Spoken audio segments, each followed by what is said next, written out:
সুন্দরবনের গভীর অরণ্যে বাস করত একটি কালো ভাল্লুক যার নাম ছিল কালো।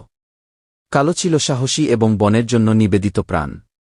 প্রতিদিন সে নদীর ধারে মাছ ধরত এবং রাতে বনের চারপাশে ঘুরে পাহারা দিত। একদিন নদীর ধারে বসে থাকার সময় সে দূরে কিছু অদ্ভুত সোনালি আলো দেখতে পেল। প্রথমে সে ভয় পেলেও সাহস করে আলোর দিকে এগিয়ে গেল। সেখানে গিয়ে সে দেখল এক সুন্দর সোনালি রঙের মেয়ে যার পিঠে দুটি ছোট ডানা ছিল। মেয়েটি বলল, আমি সোনালি, একজন পরী, দুর্ঘটনাক্রমে আমি এখানে এসে পড়েছি।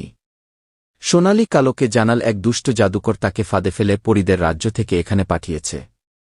সে বলল, পরীদের রাজ্যে ফিরতে হলে আমাকে সেই জাদুকরকে পরাস্ত করতে হবে। কালো তাকে আশ্বাস দিয়ে বলল, তুমি ভয় পেও না, আমি তোমার পাশে আছি। কালো আরও বলল, এই বন আমার বাড়ি, আমি এখানে সবকিছু জানি, আমরা একসঙ্গে লড়াই করব। সোনালি মিষ্টি গলায় বলল, তোমার সাহসই আমাকে শক্তি দিচ্ছে। এক রাতে বনে অদ্ভুতভাবে অন্ধকার নেমে এল। বনের প্রাণীরা বলাবলি করছিল দুষ্ট জাদুকর বনের মধ্যে ঢুকে পড়েছে। জাদুকর তার পোষা বিশাল নেকড়েকে পাঠাল যার চোখ দুটো আগুনের মতো জ্বলছিল। নেকড়ে বনের প্রাণীদের ভয় দেখিয়ে আক্রমণ করতে শুরু করল। কালো আর সোনালি ঠিক করল তারা সবাইকে একত্র করে লড়াই করবে। কালো বনের সব প্রাণীদের ডেকে পাঠাল। হরিণ, বানর, শিয়াল আর পাখিরা মিলে এক জায়গায় জড়ো হল। কালো বলল, আমরা ভয় পাব না, সবাই মিলে লড়াই করলে জাদুকরকে হারানো সম্ভব। সোনালি তার জাদুর ছড়ি দিয়ে প্রাণীদের সাহস বাড়িয়ে দিল। বানররা গাছের ডাল সংগ্রহ করল। শিয়ালরা গর্ত খুঁড়ে ফাঁদ পাতল।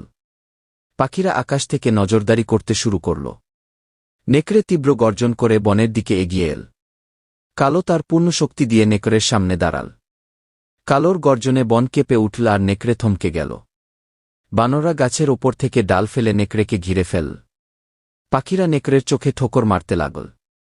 সোনালি তার জাদুর ছড়ি দিয়ে নেকড়েকে দুর্বল করে দিল। নেকড়ে যখন সম্পূর্ণ দুর্বল হয়ে পড়ল, জাদুকর বুঝতে পারল তার শক্তি ফুরিয়ে আসছে। সোনালি তার জাদু ব্যবহার করে জাদুকরকে তার নিজের জগতে ফিরিয়ে দিল। জাদুকরকে হারিয়ে বন আবার শান্ত হয়ে গেল। বনের সব প্রাণী আনন্দে ফেটে পড়ল। তারা কালো আর সোনালিকে বনের বীর হিসেবে সম্মান জানাল। সোনালি বলল, কালো, তুমি না থাকলে আমি এই বিপদ থেকে মুক্তি পেতাম না। কালো হাসল এবং বলল, এখন তুমি এই বনেরই একজন, আমরা একসঙ্গে এই বন রক্ষা করব।